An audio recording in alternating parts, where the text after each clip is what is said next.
I'm Becca Thompson. I'm a health, fitness, and recreation senior from Millikan University. I'm going to talk to you guys about stretching. We're going to go over some different types of stretching, kind of what the research says about what types of stretches to do and when to do them, and then some guidelines from the National Council of Strength and Fitness. So first off, I'm going to cover these three types of stretching. So first we have static. So anytime I say static in my presentation, I want you guys to say without movement, right there. So static stretching, without movement. Thank you.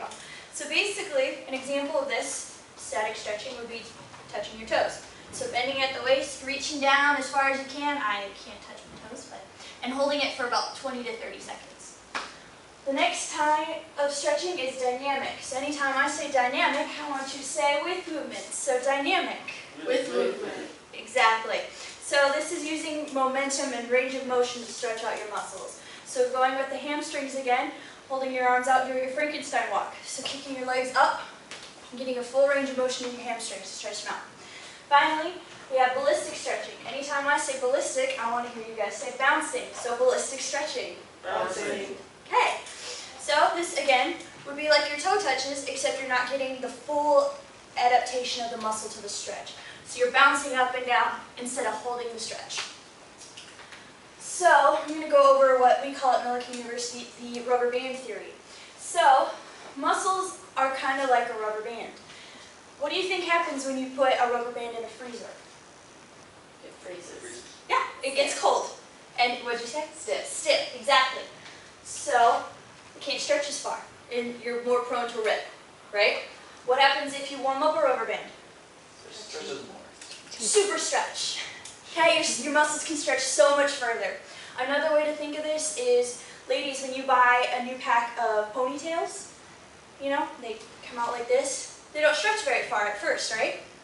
And then after you use them, you can stretch them like that, right?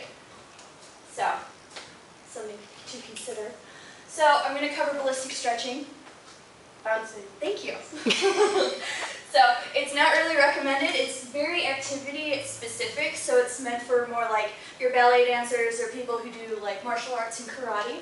It's a very forceful act, so as you're bouncing, you're forcing your muscles further, which can lead to injury. So the risks way outweigh the gains. And there's not really much research. I remember doing ballistic stretching in gym class, and they thought it was a good idea then, and we just found that it's not as beneficial. So here's a slide of some scary words, scary, big words. So I'm going to take it down a notch for you guys. So basically, these are terms from my next, for the first research article I'm going to talk to you about. So it's going to be looking at torque, which is basically the force of the muscle. This big word, which is basically how the muscle changes shape. And then this one, which is basically the electrical activity.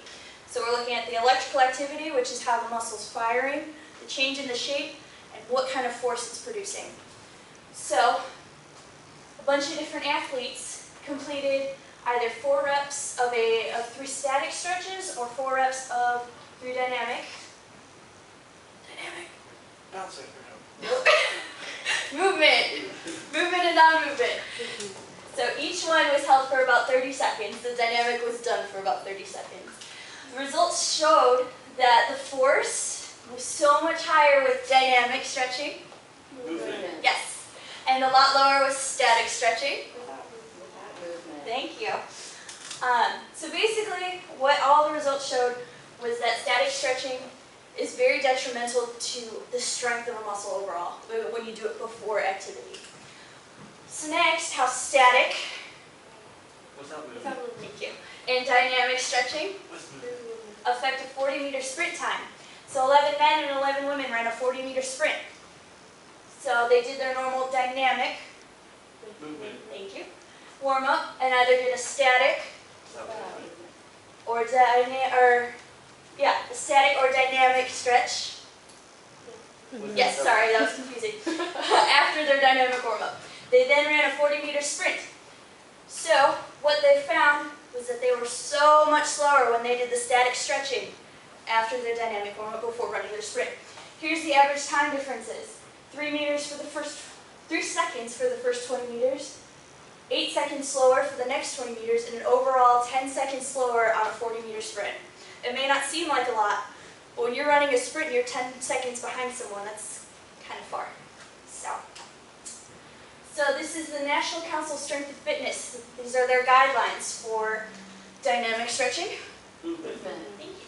So you should do this before or during your exercise. You should incorporate about 5 to 8 movements, and each movement should be done about 2 to 4 times. And with each muscle group, you should do about 1 to 2 minutes for each group. Now, static stretching, Without movement. good job, you should do at the end of your exercise. When your muscles are all warmed up and all ready and loose, you should do about 10 to 12 movements, 2 to 4 times again. And each stretch should be held about 20 to 30 seconds. So conclusions, static stretching. Without movement. Without movement. Do it after your workout. Remember that rubber band theory. The colder your muscles are, the harder it is to stretch them. Okay? It's detrimental to your performance if you do it before a high intensity workout. And we have dynamic stretching. Movement. Good job with movement. So, do before or during a workout. It's a gentle way to warm up your muscles, and it's a lot more controlled. Finally, ballistic stretching. Bouncing. Not recommended, it's activity specific. And that's all I got. Any questions? I want to thank you guys all for coming today, taking time out of your schedule, and I hope you enjoyed our presentations. The end.